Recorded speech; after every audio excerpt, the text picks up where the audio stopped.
번째 시간이고요. 내가 자식을 잃으면 잃으리로다 하는 제목으로 함께 은혜를 나누는 시간을 갖겠습니다.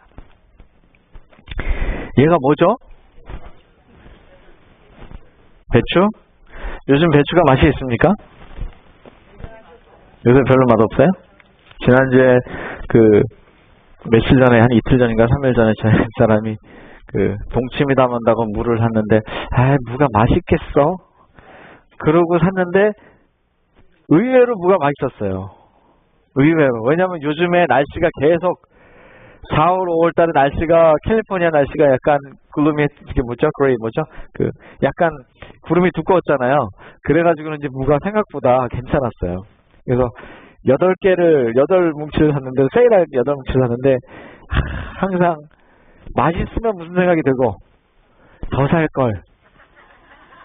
그리고 조금 맛이 없으면 무슨 생각이 들어요? 아유, 괜히 샀다. 뭐 맛을 보고 살 수가 있나, 무를. 그죠? 자, 근데 이 배추를 셀 때 단위가 뭡니까? 포기죠, 포기. 말도 안 되는 얘기를 제가 설교를 시작합니다. 그런데 포기할 수 없는 게 하나 있어요. 뭐는 포기하기 어려워요? 자녀들을 포기할 수 있습니까? 아니, 집사님 80이 넘었는데 아직도 포기 못해요? 아니, 그리고 뭐 없어요. 그리고 제일 크게 얘기하시는 분은 요새 드신 분이 그러시네. 80이 돼도 자녀를 포기할 수 없습니까? 왜요? 내 새끼니까.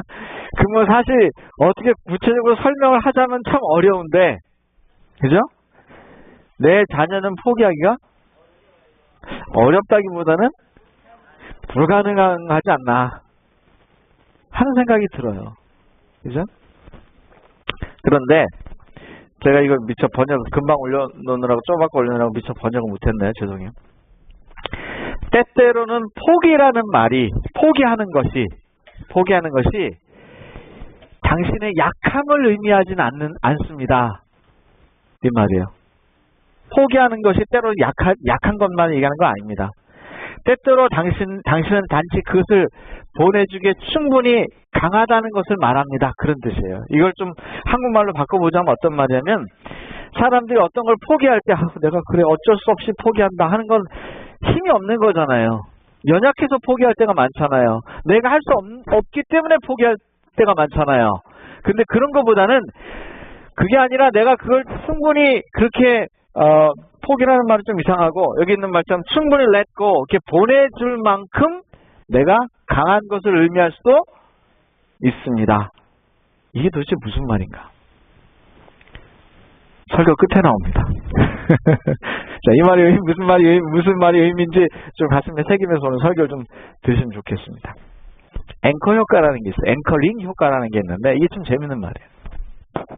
앵커링 효과는요, 배가 어느 지점에 닻을 내렸을 때 더 이상 움직이지 못하는 것처럼 인간의 사고가 초기에 제시된 기준으로 판단되는 것을 얘기합니다. 이게 비즈니스에서 많이 쓰는 거예요. 예를 들면 이런 겁니다. 배추가 오늘 얼마예요? 배추가 오늘 얼마예요? 오늘 2포기에 3불인데, 오늘 화장도 잘 하시고 이쁘게 하고 나오셨으니 제가 2불 50에 드리죠. 그러면 싼 거 같아요? 비싼 거 같아? 싼 거 같죠? 근데 알고 보니까 옆집에 가니까 얼마야? 2불이야. 그럴 수도 있잖아요. 근데 이제 요게 앵커링 효과가 뭐냐면, 처음에 3불이다 이렇게 가격을 처음에 제시를 딱 해놓으면, 그 다음에 두 번째 제시한 2불 50이라는 말은 싸게 느껴진다 그 말이에요. 그래서 마켓에서 이걸 많이 씁니다. 우리가 다 속는 거예요. 뭐라고 써느냐? 마켓에서 이렇게 읽고 위에다가 빨간 글씨로 3불 이렇게 써놓고 착 X표 딱 해놓고 밑에다가 2불 50 그래놓으면 싼 거 같아, 비싼 거 같아. 요걸 앵커링 효과라 그래.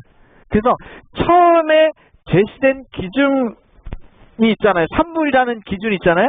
그게 제시되면 그거보다 조금 낮게 제시를 하면 왠지 싼 것 같다는 거죠.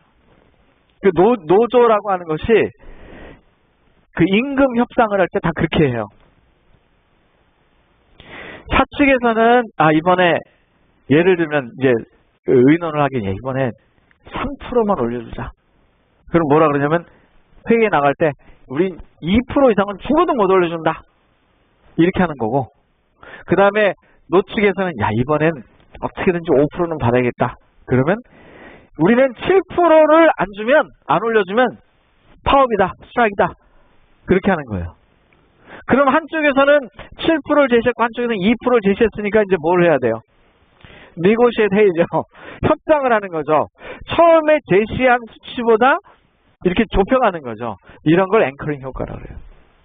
제가 이게 왜 했냐면 오늘 야곱이 중심이 돼서 나오는 이야기인데 이런 비슷한 얘기가 있어요. 야곱의 이 변화 가져온, 야곱이 이것을 수용하기 위해서, 무언가를 수용하기 위해서 이렇게 스트러글하는, 이 투쟁하는 과정, 이 과정을 그린 이야기가 오늘의 설교예요. 자, 오늘 먼저 이 이야기를 하기 전에 서론으로 요셉이 형제를 만난 얘기를 시작해 봅시다. 지난주에 제가 뭐라고 말씀을 드렸냐면 요셉이 드디어 국무총리, 총리라는 말은 물론 안 나옵니다. 성경에 안 나오지만 나라의 두 번째 가는 치리자가 되고, 이제 7년 동안 어떻게 했냐면 곡간에 각각 모아들여가지고 각 성마다 가득가득 곡식을 채워놨어. 그랬더니 진짜로 7년이 다 지나고 난 다음에 꿈대로 그 후에 7년은 다 뭐가 왔냐면 흉년이 와버렸죠. 그래서 어떻게 됐는가? 요셉은 그의 형들을 알아보았으나 그들은 요셉을 알아보지 못했더라. 즉 이제 가나안 땅에서도 기근이 들어가지고 어디로 오게 되었는가? 애굽으로 먹을 걸 사러 오게 됐다는 거죠. 왔는데 어찌어찌다 총리를 봤는데 요셉은 형들을 알아봤지만 형들은 요셉을 알아보지 못한 상황이 벌어졌다는 거죠. 몇 년 만에 지금 보는 거죠. 계산해 봅시다. 자, 요셉이 한 18쯤에 헤어졌다고 치면 30에 총리가 됐고, 그럼 12년 플러스 몇 년이 지났어요? 14년이 지났죠. 14년. 그러면 12 더하기 14하면 몇 년 만에 만난 거예요? 26년 만에 만난 거예요. 무슨 뭐 이거 이렇게 얼른 읽다 보면 금방 만난 것처럼 느껴지지만 26년 전 생각나세요?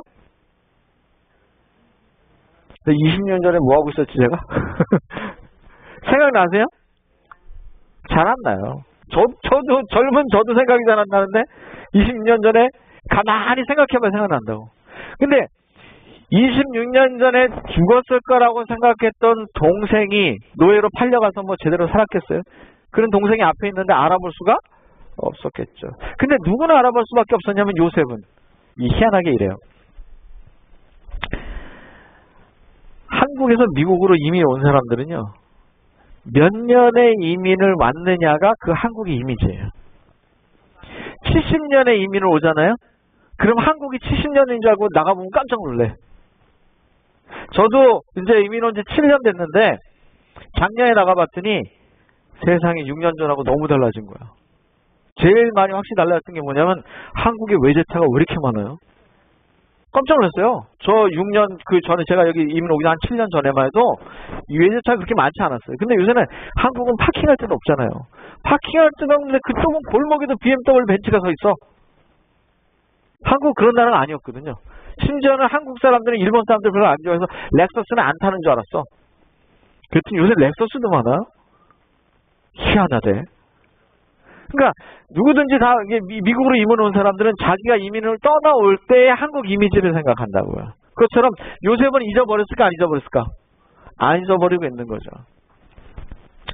그들 사이에 통역을 세웠으므로 그들은 요셉이 듣는 줄 알지 못했겠죠. 아니 18에 왔으니까 평생 히브리 말을 까먹었을까 안 까먹었을까? 안 까먹습니다. 오늘 오후에 올지 모르겠는데 여기 가끔 자주 오시는 우리 올림픽교 24님이 그 당시 저희 애들 이제 그쯤에 오거나 조금 더 일찍 왔는데 한 10대 중후반에 오면요 평생 그 나라 말을 까먹지 않습니다. 그래서 와서 여기서 영어만 계속 쓰면 영어 한 5, 60대 되면 영어하고 한국어가 두 개 다 편하게 돼요. 그렇게 됩니다. 그러니까 요셉은 통역을 세운 이유가 당연히 이집트 말을 했으니까 그렇겠죠. 요셉이 그들을 떠나가서 울고 다시 돌아와서 그들과 말하다가 그들 중에 시몬을 끌어내어 그들의 눈앞에서 결박하고. 자, 제가 띄엄띄엄 얘기를 하는데 요셉이 그 얘기를 들어보니까 무슨 얘기를 하냐면 형들이 26년 전에 자기들이 잘못했던 걸 후회를 하고 있어. 요셉이 알아듣는지도 못하고 그때 우리가 그때 그래가지고 지금까지도 벌 받나 보다. 아마도 형들이 그랬겠죠. 26년 동안 동생을 팔아놓고 무슨 어려운 일이 생기면 아버지한테 뭐도 못하고 말도 못하고 속으로 어떻게 했어요? 그때 우리가 동생 팔아먹어가지고 하나님이 벌하시나 봐. 그렇게 살았겠죠. 20년 동안 그렇게 살은 증거가 뭐냐면 26년 동안도 이게 아직도 그러고 있었다는 거예요. 그 얘기를 듣고는 요셉이 너무 이렇게 복받쳐서 가서 혼자 다시 울고 시컷 울고 다시 와가지고 그 중에 누굴 잡았냐면 아직도 형들이 그런가 하고 시험하려고 시몬이라는 형을 잡아놓고 가라. 그래 쌀을 가지고 가라. 쌀이 아니죠. 먹을 거 가지고 가라. 그렇게 했다는 거예요. 그리고 창세기 42장 28절에 뭐라 하냐면 그가 형제에게 말하되 내 돈을 도로 넣었도다. 보라 자루 속에 있도다. 이들이 그들이 혼이 나서 떨며 서로 돌아보며 말하되 하나님이 어찌 이런 일을 우리에게 하셨는고. 보니까 시몬은 잡아놓고 총 12명 중에 베냐민은 집에 있고 요셉은 팔려갔으니까 10명이죠. 10명이 왔다가 시몬도 하나 내려놨으니까 몇 명이에요 지금? 9이 돌아가다가 중간에 이제 여관에서 이 쌀자루를 풀어본 거죠. 제가 쌀로 얘기하는 건 여러분 이해하기 쉽게 하기 위해서 그래요. 쌀자루를 풀어보니까 거기 뭐가 들었어요? 돈이 그대로 들었어. 놀랬겠어요? 큰일 났다 이거. 안 그래도 우리가 의심 스파인 줄 알고 의심 잔뜩 받고 왔는데 여기에 돈이 다시 들어있어. 우리 지금 도둑질한 거 아니야? 이제 근심을 하며 걱정을 하며 돌아갔어요. 집에 돌아간 거죠. 그리고는 다시 돌아와서 아버지한테 얘기합니다. 그랬더니 이 아버지가 이 얘기를 다 듣고 뭐라 그럴까요? 그들이 가나안 땅에서 돌아와 그들 아버지 야곱에게 이르러 그들이 당한 일을 자세히 알렸다. 그렇게 했어요. 그랬더니 야곱이 이제부터 본론이에요. 야곱이 어떻게 했는가 하는 거죠. 야곱이 어떻게 했어요? 자, 이제 야곱이 이르면 이르리로다 하는 단계까지 갈 동안에 그 심리 상태와 신앙의 상태가 마치 우리의 상태 같아서 제가 오늘 이 말씀을 설교를 드리는 거예요. 첫 번째, 자 봅시다.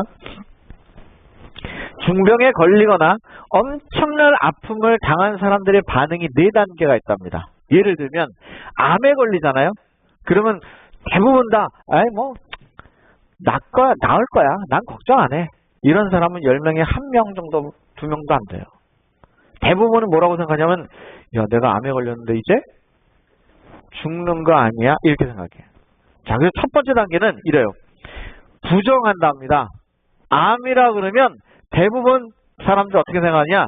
에이, 그럴 리가 있어? 의사가 오진일 거야. 아니야, 이건 꿈일 거야. 아니야, 이럴 수 없어. 에이, 이럴 리가 있나? 아닐 거야. 라고 한번 생각해 본다는 거죠.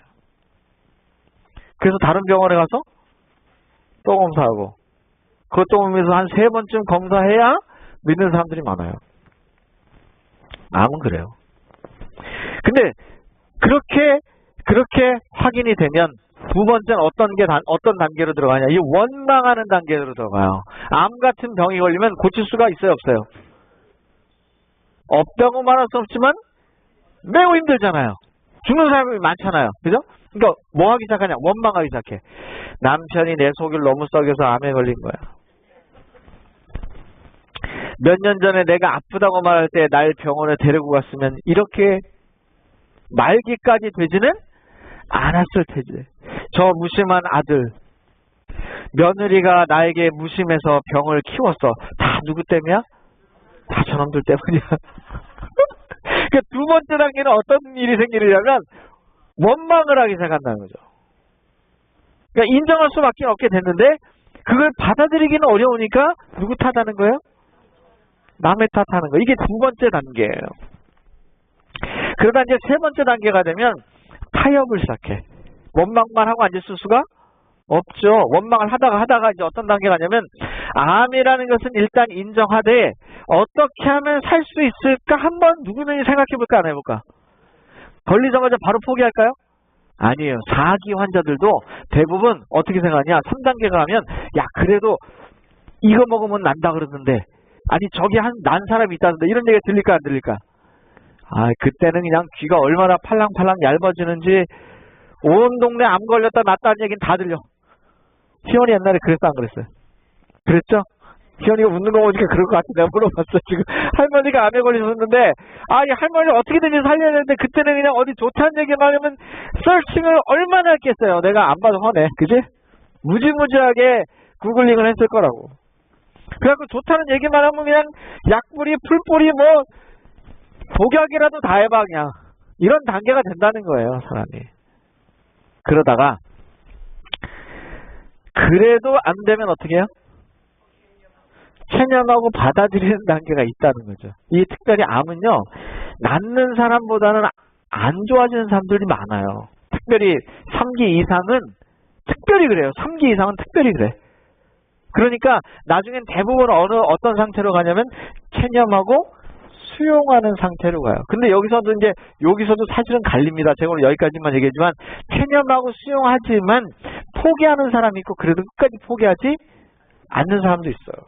정신을 똑바로 차리고 포기하지 않고 살면 돌아가셔도 좀 더 오래 사시는 경우가 더 많고요. 포기하면 빨리 돌아가세요.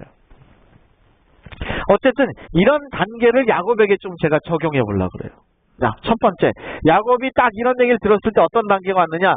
아닐 거야. 야, 그럴 리가 있겠냐? 보세요. 야곱이 이르되 내 아들은 너희와 함께 내려가지 못하리니 지금 이게 무슨 얘기예요? 누굴 데려오래요? 베냐민 데려오랬거든. 베냐민. 야, 안 돼.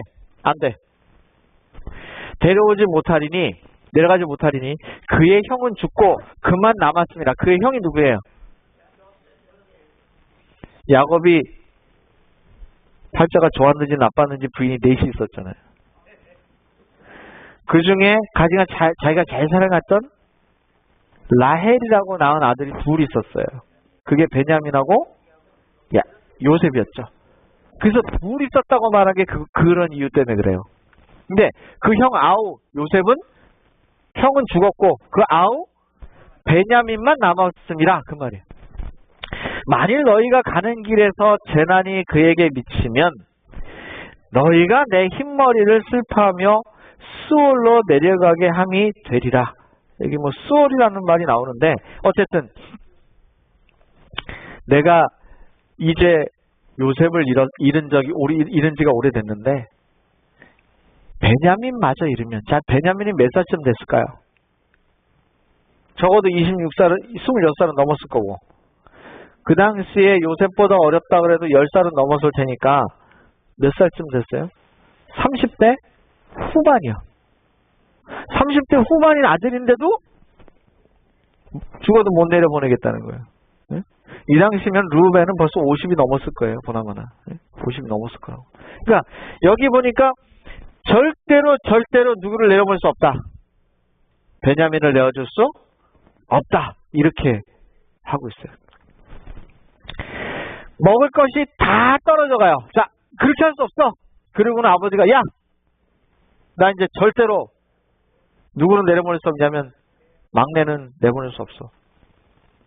그런데 두 가지 현실에 부딪힙니다. 부정했지만 첫째, 먹을 것이 또 떨어지죠. 그러니까 이 말을 보면 먹을 것을 가져왔는데 그것이 다 떨어졌다는 얘기는 첫 번째, 제가 생각을 곰곰이 해보니까 먹을 것을 만약에 충분히 줬더라면 1년, 2년 갔겠죠. 그러지 않았겠어요? 근데 제 생각에는 먹을 것을 충분히 주지 않았을 거예요. 누가? 요셉이 똑똑했다면 먹을 것을 충분히 주지 않았을 거예요. 왜냐하면 시므온을 거기다 잡아놓고 형을 잡아놨잖아요.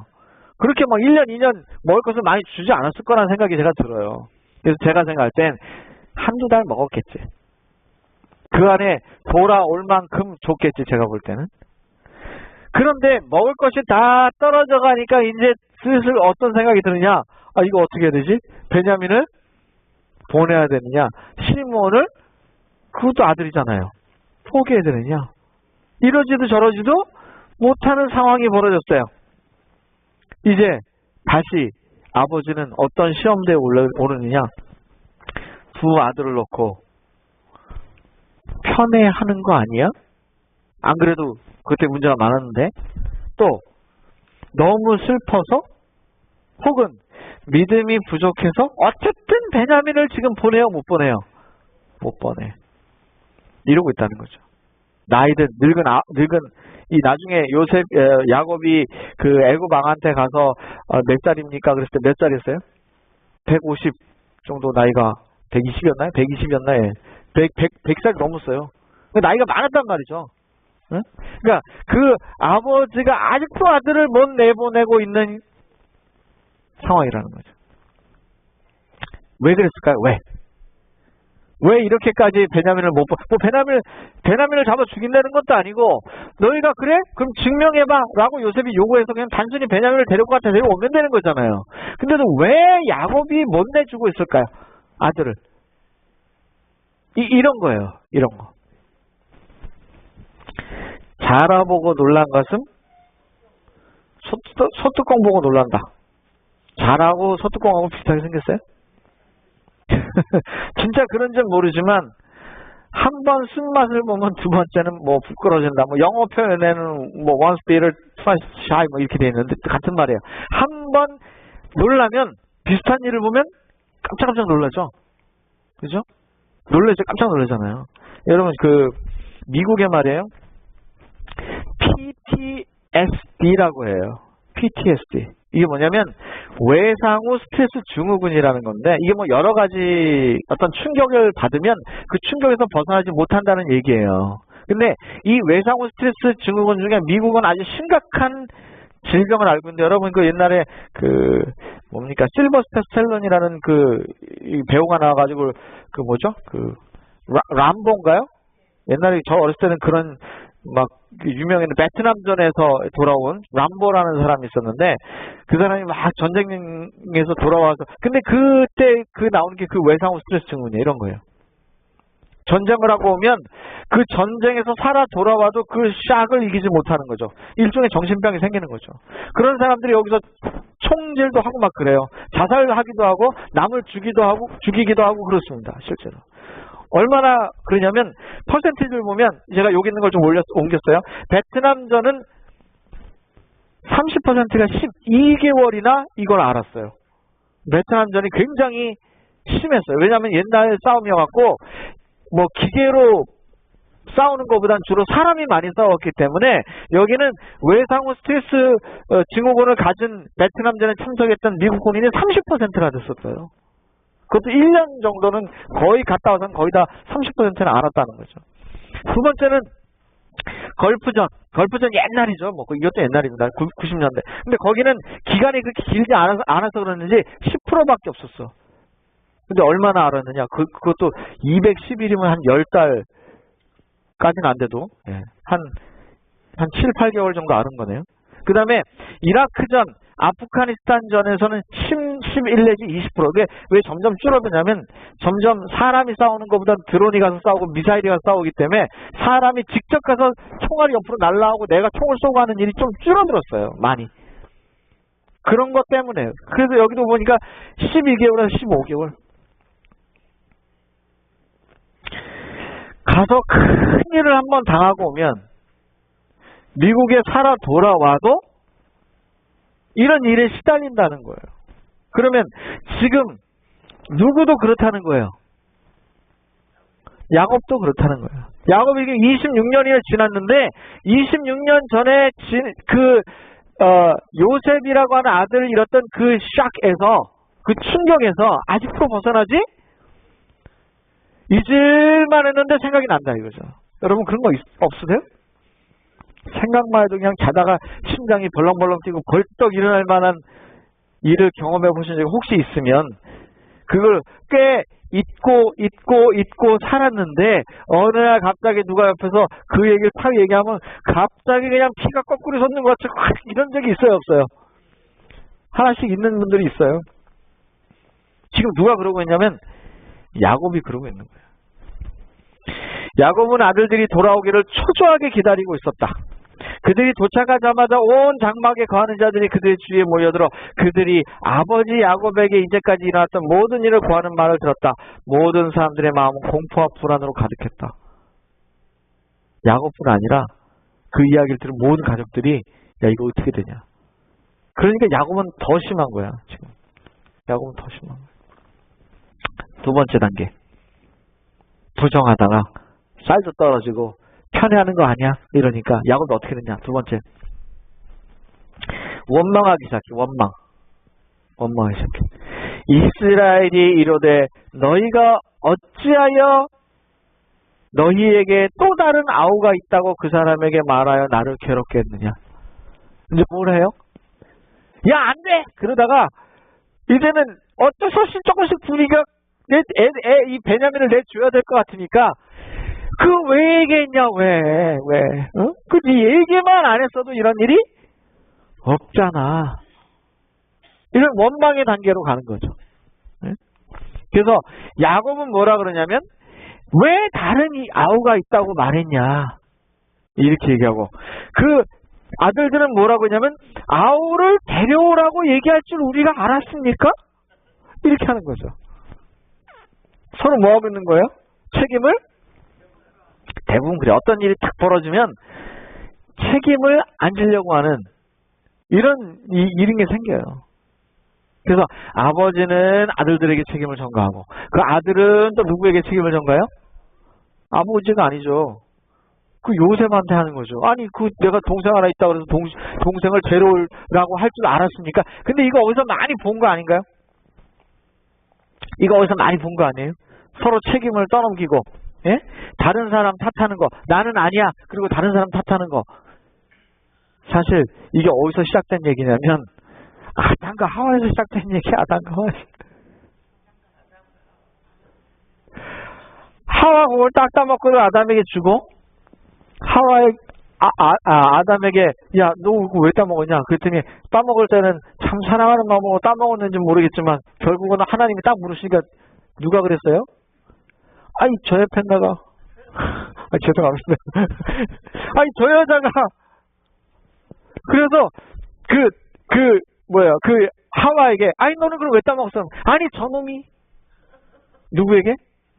제가 이렇게 말한 건 핑계를 사람이 그렇게 된다는 거예요. 예? 그럴 때는 이제 좋은 말로 하겠어요. 어쨌든 결국은 누구 핑계를 댄 거예요? 뱀. 다 핑계를 대고 있잖아요. 그러면 뱀에게 핑계를 냈으면 결국 그에게 누구에게 돌아갑니까? 지금 화살이.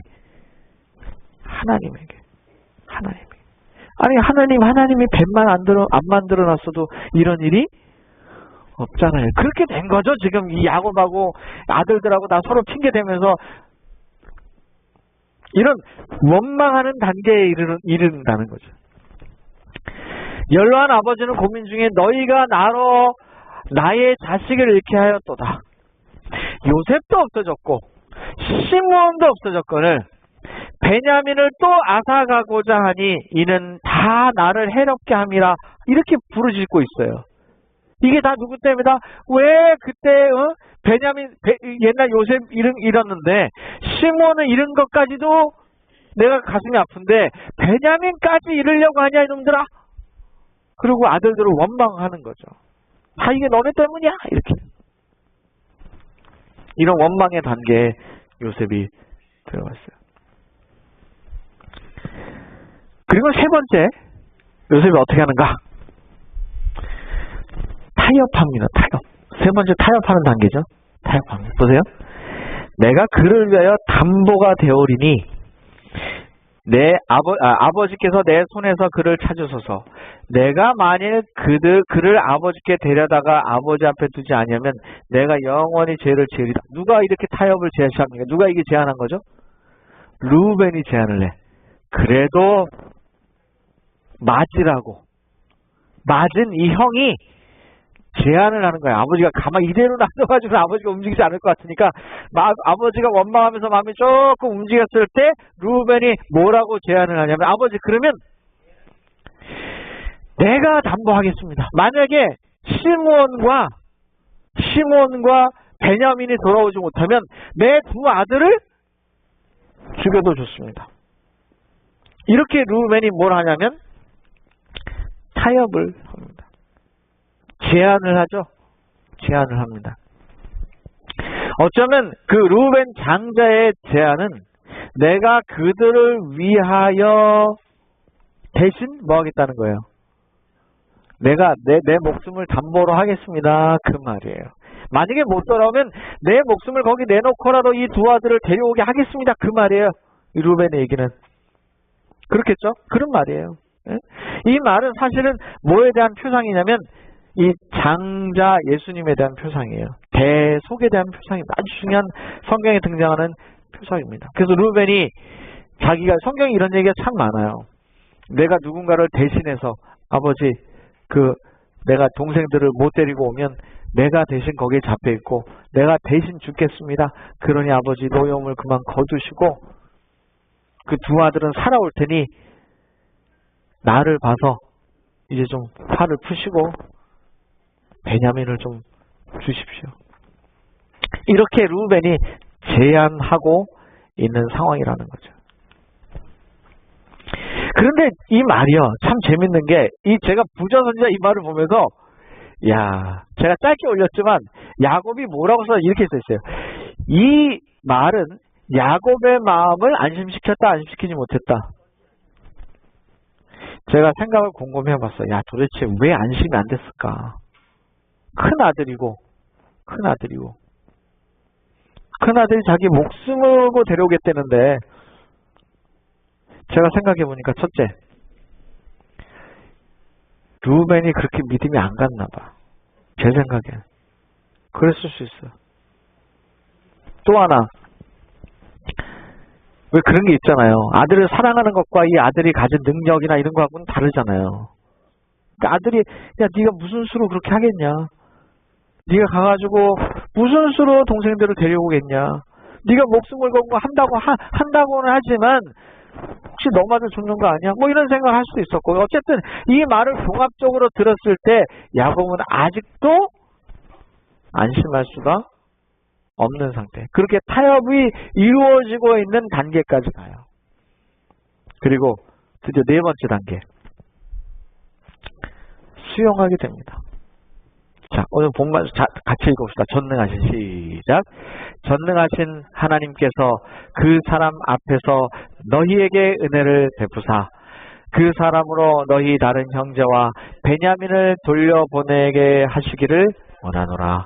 내가 자식을 잃으면 잃게 되면 잃으리로다. 이 모든 과정, 사실 이 말만 단순하게 보면 야곱이 대단히 결심을 한 것 같지만 실제로 창세기 42장부터 43장까지 쭉 읽어보면 여기까지 오는데 야곱이 굉장히 힘들었어요.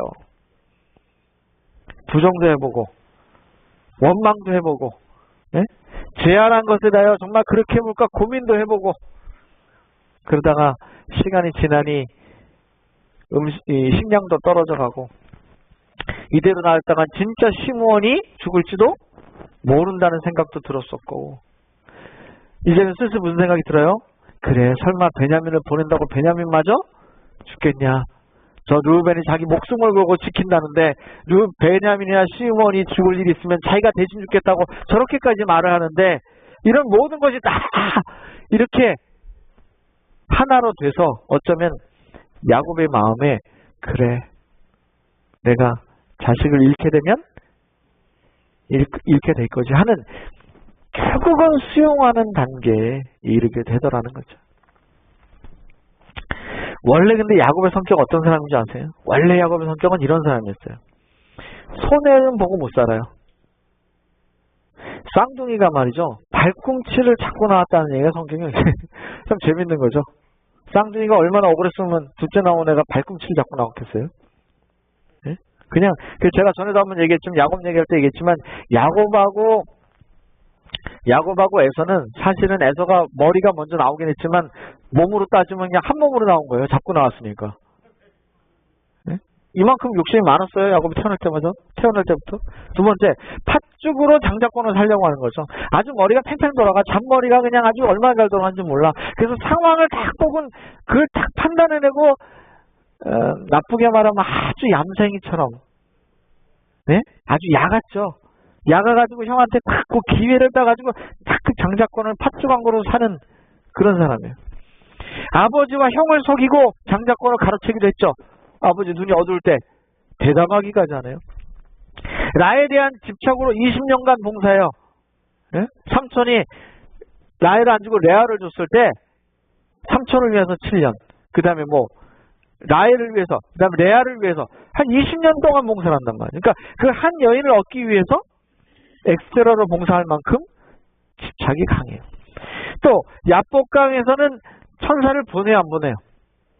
밤새 안 보내.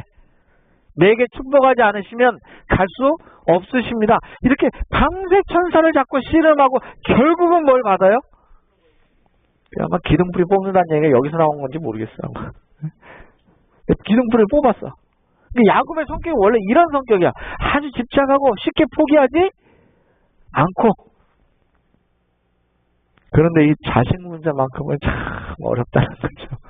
정말 어려워요. 결국은 야곱이 어떻게 되냐면 수용을 하게 됩니다. 야곱은 더 이상 동의하지 않을 수 없어서, 하고 싶어서 한 거예요? 아니라 동의하지 않을 수 없어서 그 아들들에게 여행할 준비를 하라고 했다. 그래, 이제 내가 잃게 되면 이룰 수밖에 없을 거야. 드디어 야곱이 이런 결심을 내리게 됩니다. 신앙이라고 하는 것이요, 맡겨야 된다 그래요. 예? 무슨 일이 생기면 하나님께 맡기시기 바랍니다. 그러면 아멘을 하죠. 예? 여러분의 문제와 여러분의 질고와 여러분의 고통을 하나님께서 맡아주실 것으로 정말 믿으시고 맡기시기 바랍니다. 근데 하나님께 탁 맡기려면 필요한 게 뭐가 있어요? 자, 여기 보세요. 여기 뭐예요? 누구나 좋아하시는. 네. 요게 지금 10,000불짜리 뭉치가 하나, 둘, 셋, 넷, 다섯, 여섯, 7개네. 70,000불이네. 70,000불이면 돈은 가져본 적이 없어갖고 얼마나 큰지 모르겠는데. 어쨌든 70,000불이네. 자, 요만큼의 돈을 누군가에게 맡기려면 뭐가 필요하겠어요? 담보물이 필요해. 70,000불 쉽게 못 맡겨요? 옛날에 그 미국의 서프라임 모기지 이거 왔을 때요. 예? 그 월스트리트에서 그 서프라임 모기지론이 터지기 전에, 직전에 누가 돈을 엄청나게 벌었냐면 월스트리트에서 그거 돈 중개하는 사람들, 주식 상품 파는 사람들이 돈을 무지무지하게 벌었어요. 그 당시에 뭐 웬만한 사람들 100,000불, 200,000불씩 다 벌었어요. 그냥. 그 중개하는 사람들이 그렇게 벌었다고요. 그러니까 이 사람한테 돈을 끌어다가 주식 투자시키고, 이 사람한테 주식 끌어다가 중개시키고, 이렇게 해가지고 중개 커미션을 엄청나게 벌었어. 근데 될 거라는 얘기는 크게 하고 안 될지도 모른다는 얘기는 작게 하고, 어쨌든 사인할 때는 거기 다 써있어요, 안 써있어요? 써있어. 그래서 책임은 누가 지는 거야? 사인한 사람이 지는 거지. 중개한 사람은 책임 없어요. 사인한 사람이 책임 있는 거지. 그래서 사인했어. 그래서 결국은 서프라이즈 모기지 사태가 뻥 터져가지고 다 연쇄가 막 다 난리가 났었죠, 미국이. 돈을 잃어버린 사람이 누구에게 원망을 돌렸어요? 누구에게 원망을 돌렸어? 그 판 사람, 그 상품을 판 사람한테 원망을 돌렸겠죠. 그런데 그 판 사람들도 사실은 누가 팔으라고 해서 판 거야? 위에서 팔으라고 해서 판 거야. 이래가지고 다 연쇄적으로 어려움이 생겼어. 이제 그렇게 한번 되게 당하고 나니까 우리 홍권사님처럼 70,000불쯤 맡기려면 뭐가 필요해? 믿음이 필요한 게 아니라 뭐가 필요해? 믿을 만한 뭔가가 필요하다는 거예요. 믿을 만한 뭔가가 필요하다. 사실 돈을 이만큼 맡기려면 믿음 없이 맡기겠어요? 예? 오늘 아침에도 보니까 미국의 몇 대 은행 중에 하나, 예? 어마어마한 은행 있잖아요, 미국에. 아, 그걸 또 얘기해야 돼요? 그 은행이 작년, 재작년에 하여튼 가상 계좌, 가짜로 계좌 만들어가지고 막 상품을 엄청나게 남발해서 지금 몇십억 손해보고 있어요. 몇십억 원이 아니고 몇십억 달러. 변호사 비용만 어마어마하게 하고 지금 올해 2020년까지는 지점 800개를 문을 닫아요. 주로 이제 중부에 있는 걸 닫긴 하는데 시골에 있는 것부터 닫기 시작하겠죠. 800개를 닫아. 그래서 아직도 몇 개가 있냐면 웰스파고 5,000개가 있어요, 미국에. 어마어마한 회사죠. 근데 그런 얘기를 자꾸 들으면 그 은행 거래하시는 분 계세요? 그런 분 계세요? 그런 얘기를 계속 들으면 에이 괜찮아 하는 생각이 들겠어요? 이거 좀 생각해봐야 되는데 이런 생각이 들겠어요? 좀 의심이 들죠? 믿음이 필요해요. 돈을 맡기는데도. 자식을 맡기는데 믿음이 필요할까요? 안 필요할까요? 자식을 맡기는데 믿음이 필요해요? 지금 가면 죽을지도 모르잖아요. 믿음이 필요할까요? 지금 이때 필요한 믿음은 누구에 대한 믿음이 필요할까? 자, 이게 무슨 사건이냐면 아브라함이 칼을 쥐고 이삭을 붙들고 있는 장면이에요. 여기는 천사가 있고 여기 뭐가 있어요? 희미하지만 양이 있네. 그러면 아브라함이 짐을 지고 이삭과 갈 때 뭐가 필요했을까? 믿음이 필요했겠죠. 그래서 히브리서에 보면 아브라함이 믿음으로 이삭을 드렸다 이렇게 표현하고 있어요. 온전히 하나님께 맡기는 뭐가 필요했느냐? 믿음이 필요했어요. 이삭도 하나님께서 책임져 주실 거야 하는 뭐가 필요했다고요? 믿음이 필요했다는 거죠. 참 어려운 일이었을 것 같아. 자식을 내어주는 일이잖아요. 그죠? 그 다음에 요나가 하나님이 강제로 집어넣긴 했지만 뱃속에 집어넣었어. 그럼 여기서 3일 동안 열심히 기도하면서 어떤 생각이 들었을까? 이제는 자기 인간적으로 도망가려고 하는 생각은 다 포기하고 드디어 누구에 대한? 하나님에 대한 믿음이 생기기 시작해요. 그래서 뭐하냐? 회개하는 거죠. 결국은요. 하나님께서 알아서 하실 거라는 뭐가 필요하다는 거예요? 믿음이 필요하다는 거죠. 여러분, 오늘 제가 이런 얘기를 쭉 드렸는데 사실은 잘 생각해보면 우리가 당하는 일도 비슷해요. 대부분 어떻게 시작하느냐? 부정하는 일에서 시작해요. 그게 질병이든 사건이든 부정한 일에서 시작해요. 아닐 거야. 그러다가 그게 현실화되면 원망을 하죠. 가장 원망하기 좋은 대상이 누굽니까? 솔직하게 가장 원망하기 쉬운 대상이 누구예요? 남편이 좋습니다. 더 원망하기 쉬운 대상이 누구예요? 하나님이죠. 하나님. 제일 편하지 않으세요? 제일 원망하기 쉬운 대상이 하나님이라 이게. 우리도 인생 겪다 보면 그래. 하나님께 원망을 해본 적이 있어요? 없어요? 생각해보세요. 없는 분은 참 대단하시네. 정말 대단하세요. 제가 볼 때는 없는 분은 10,000명에 1명 될까 말까 하시는 분들이시고 대부분은 다 원망을 왜 안 하겠어요. 수도 없이 원망하지. 하나님 왜 나에게 이런 일이 라고 하잖아요. 성경에 요셉 같은 의인도 그죠? 부자 선지 보면 그래요. 마음에 그런 마음이 드는 거죠. 사람을 원망하는 마음도 있지만 결국은 믿음이 괜찮은 사람들도 누구를 원망해야 돼? 하나님 원망해야 돼. 그러다가 이제 주변의 상경이나 환경이나 상황이 보니까 그래 요렇게 하면 될 것 같아 하는 타협하는 마음이 생겨. 그러나 이런 것들이 다 뭉쳐서 결국은 이 모든 사건에 대한 해결책이 하나님께 있다고 생각이 드는 순간 이제 뭐가 필요하다는 생각이 바로 들어와요? 그때 믿음이 필요하다는 생각이 들어온다는 거죠. 사랑하는 성도 여러분, 잘 생각해 보세요. 이건 오늘 야곱이 당한 일이지만 작든 크든 오늘 이런 일은 우리에게 반복되고 있다는 거예요. 결론은 부정을 하든 원망을 하든 타협을 하든 결국은 우리도 야곱처럼 믿음이 있으면 어떻게 하게 돼요? 어떻게 하게 된다고요? 바뀌게 된다는 거예요. 중요한 거는 부정을 하느냐 원망을 하느냐 타협을 하느냐가 아니에요. 하나님께 맡기느냐 이 단계까지 가느냐가 중요해요. 결국은 야곱이 그 아들을 내어놓고 하나님께 온전히 정말 믿음으로 기도했을까 안 했을까? 한번 생각해 보세요.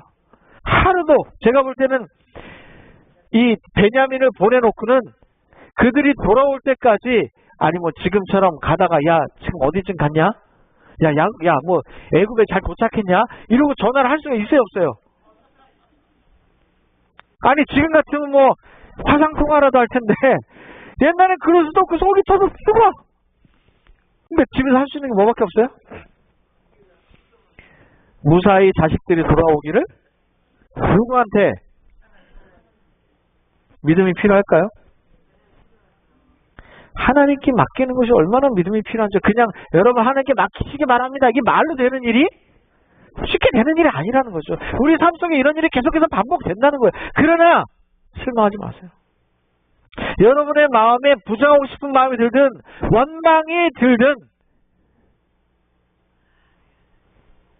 타협이 되든 중요한 것은 결론적으로는 하나님께 맡기는 마음이 있으면 된다는 거예요. 그게 다 과정을 생략하고 하나님께 맡기시기 바랍니다. 이렇게 말을 하는 것 같지만 그 과정이 우리 삶 속에는 있다는 거죠. 야곱처럼 있다는 거죠. 그래서 그 일이 이루어질 때까지 야곱이 노심초사하며 하나님께 간절히 기도하고 하나님께 정말 애타게 애원했던 것처럼 하나님께 맡김이라고 하는 것은 더 간절하게 하나님께 뭐 하게 돼 있어요? 기도하게 돼 있다는 거예요. 사랑하는 성도 여러분, 오늘 우리가 야곱처럼 이런 인간적인 경험을 겪을지 모르지만 결국 하나님께 내어 맡기는 경험을 반드시 반복해서 우리 삶 속에 하시게 되길 간절히 바라고 그 경험을 통하여 역사하시는 하나님의 은혜와 하나님의 응답하심이 야곱처럼 우리 삶 속에도 이루어지게 되기를 주님의 이름으로 간절히 축원하며 말씀을 마치겠습니다.